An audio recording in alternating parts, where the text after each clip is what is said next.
Hey, this is Marilyn Gigliotti. Hey, this is Brian O'Halloran. Hey, everybody. My name is Scott Schiaffo, actor best known as the Chulies Gum Guy from the film Clerks. And welcome to Clerks Minute. You're listening to Clerks Minute. And I'm not even supposed to be here today.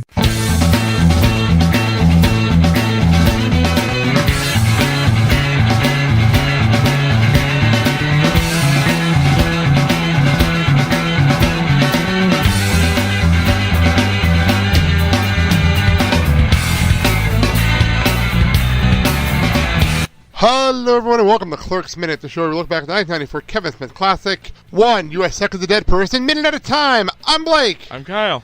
And we are talking about minute number 51 of Clerks, and this gets weirder and weirder as we go along in this movie, doesn't it?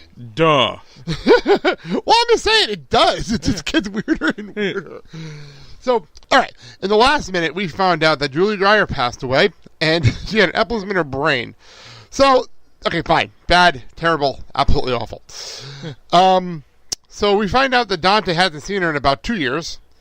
And Randal clarifies, yeah, she's one of the... Illustrious 12. Yes, illustrious 12. Number 6. That's, that's crazy. That makes it one of the funnier lines in this whole minute. You had sex with a dead person. That could really be portrayed wrong. That could really come out wrong. No. Well, the problem is when I hear you have sex with a dead person, and this is going to drive a lot of wrestling fans crazy when I tell this story. I don't know if you've ever heard the Katie Vick. I don't think so. You've never heard of Katie Vick? Oh, this is one of the most disturbing things that ever happened in wrestling history. Oh, good God. So, that says a lot. Yeah. So, websites have been dedicated to this moment. So I was going to say, one of the most disturbing things. This is from the same industry that gave us the fabulous Moolah giving birth to a hand. Okay, so Kane and Triple H are having a feud. This is like 2003, I want to say. Yeah.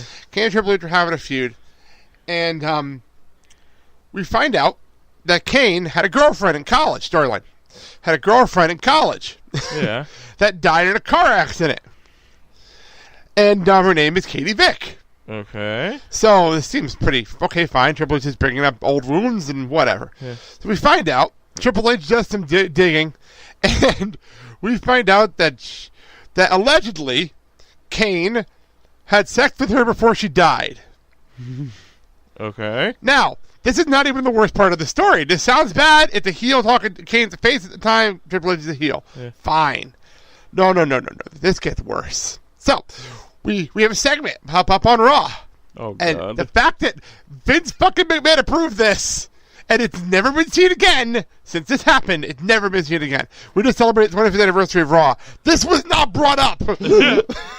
Well, of course. The only time this has been brought up is when Kane, of all people, made fun of it. In a segment a couple of years back. Well, of course they wouldn't bring it up. They're going for the more PG thing to attract sponsors. No, but they did a lot of shit this past week. They showed a lot of old stuff that is not PG on the 50th anniversary of Raw. Because that's what the Attitude Era was. Yeah. But now, this is a situation where we go to a funeral home. Oh, Lord. This just happened on television. For those who don't believe me, look up Katie Vick on YouTube. To go to a funeral home, and there's a casket. Okay. The casket, and then somebody walks in. It's Triple H wearing a Kane mask. Oh, good God! Yes, this happened, and Triple H comes in, and long story short, gets in the casket and starts fucking in the corpse. Ah! No! And fucked her brains out, literally. Ah! Because he comes out of the casket with her her brains in his hands. This happened on Raw! This happened on Raw! Okay, what kind of cocktail of drugs do you take where this is even considered a good idea? Yeah, this is the same person. Vince McMahon is the same person that decided in Milwaukee to go to a church and joke about being struck down by God. Oh, no. What made that whole bit even better is that when he says that, you see Shane just slowly edge himself away. Yeah, this is around the same era where we had Shawn Michaels and God tagging together against the McMahons. It's the same era. So how did they afford Chuck Norris? So weird shit happens. That's wrestling. That's the first thing that came to mind, though, when I had sex with a dead person. You're welcome for getting that stuck in your head now. Look it up on YouTube. If you don't believe that happened, that did happen. Anyway, so Dante pretty much clarifies I'm going to the wake. Back to the movie. We then see him enter the wake with a cane mask and then get into the casket. Oh, wait. Sorry, wrong thing. Anyway, so Randal pretty much says the wake's today. Okay, so we just had a hockey game on the roof. Yeah. And now we find out somebody died. So the wake's today. I'm sorry.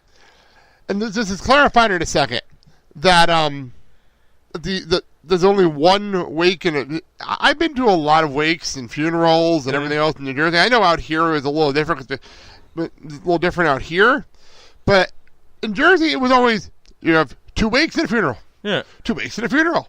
That's how it's always been. That sounds like the name of an indie film. Well, that's legitimately what it was. There was 2 nights with a wake and then a Friday morning funeral. Oh, well, it was always Friday morning, and it was always Friday morning funeral. And then off to the bar. Pretty much. But that's my grandfather. We had a Wednesday and Thursday night, and then a Friday morning funeral. And then off to the bar? No, I got drunk the night before. But anyway, that's a whole different story. Because I just keep thinking of Death to Smoochie with the Irish mob. All right, let's go pray and get shit-faced. So that's why I was confused by the whole, this is only a one-day thing. Maybe it's a money situation. I don't know. But I actually was curious, so I looked it up. And I wanted to see if Paulson's funeral home is a real thing. It is not. Yeah. But according to the Google machine, there are a couple of people in New Jersey that are called Paulson that run funeral homes, but they're not named after them. The funeral home not named after them. So there you go. There's at least 3 of them that I found on the Google machine. So there you go. Anyway, so the one night only should be buried in the morning. So Dante asked Randal if you can watch the store. Which is a really stupid thing anyway. He's supposed to be running the video store right now. Yeah. They're supposed to be the video store right now. That's like asking Ray in the live-action pilot to watch the store. Yeah, I don't understand the logic here, but whatever.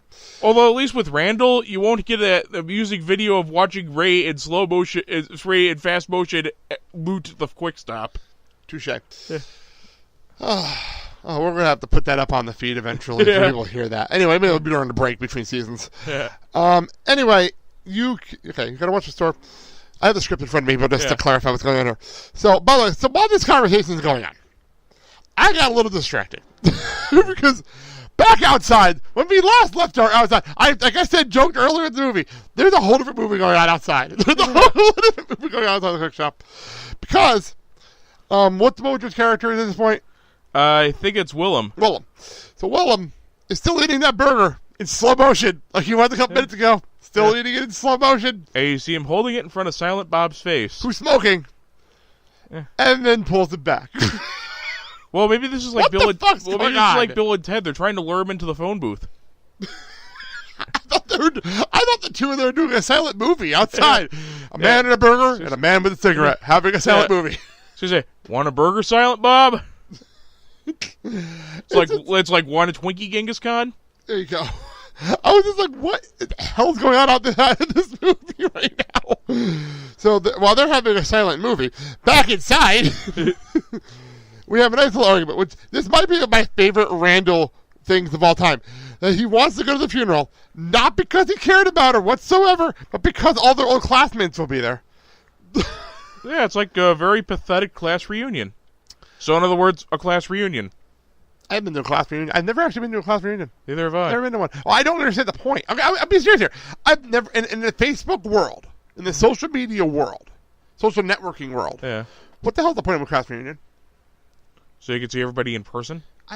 But if you're friends with people, you can hang out with them on your own. What's the point of having a group of people you didn't like anyway? Oh, rub your success in their face? I'm just saying, like, what's the point? Like, I don't understand the point of a reunion in the social networking area. I don't get it. So I've never been to one, and I know they had one when I moved out here. They had one for my high school, for my class, but I was here, so obviously I couldn't make there. So I'm ironically 2 years away from my 20-year anniversary when it comes 20-year I'm ironically 2 years away from like 20 years out of high school. So weird things. I'll probably get invited to a reunion I can't go to in 2 years.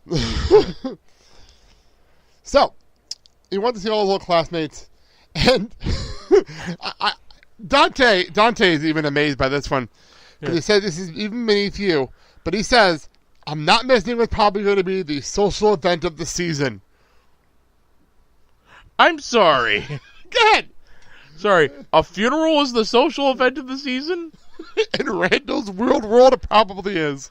Randall's world is one where you throw ducks at balloons and nothing's the way it seems. Well, this is my favorite part. I love this. And Dante's like, you hate people, and Randall, but I love gatherings. Isn't that ironic? Yeah. I love that line. The moment so great they used it in the trailer. Yes, I love that line so much. One of my personal favorites. Well, they're going to use that in Salsa Shark. Valid point.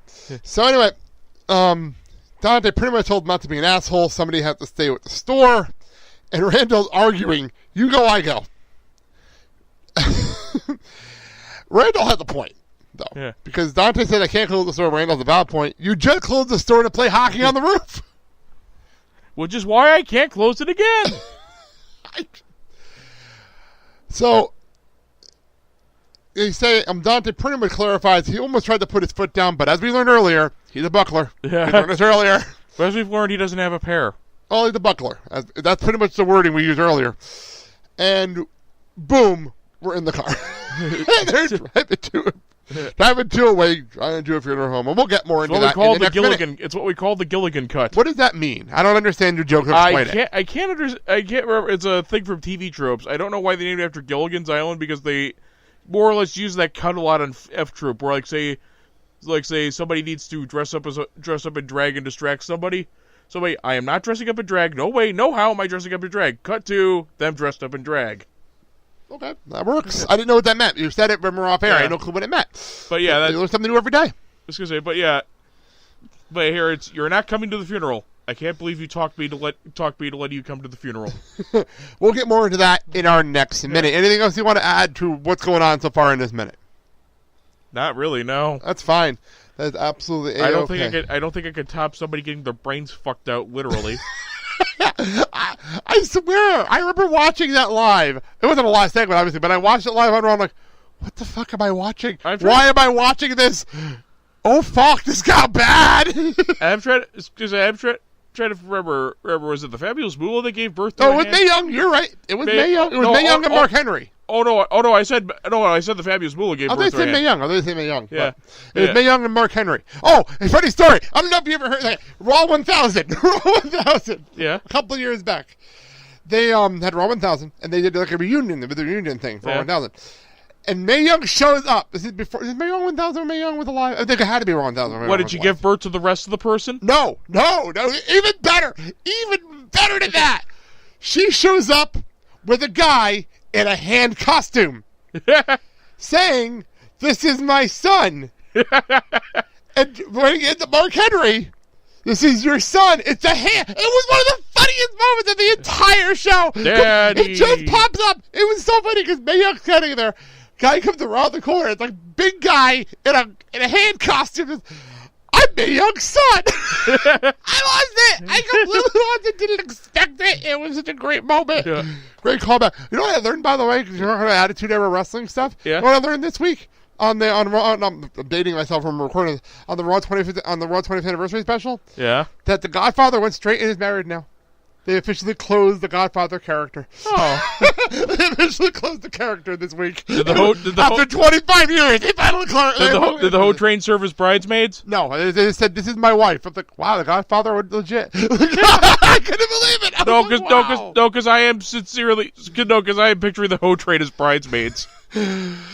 So he legitimately runs a strip club. Huh. The Godfather legitimately runs a Vegas strip club. That's 100% legit. I was going to say, why does this not surprise me at all? 100% legitimately runs a Vegas strip club. Like I said, why does this not surprise me at all? It doesn't surprise me either, but it's just one of those moments like, oh, okay. All right, on that note, we'll get out of here. Thank you so much for listening. You can find us on iTunes, Apple Podcasts, iTunes, iHeartRadio, Spreaker Radio, or part of the Filling Void Podcast Network. Rate, review us, And thank you all for listening. I'm Blake. I'm Kyle. And you've been listening to the Clerks Minute. Have a good day, everybody.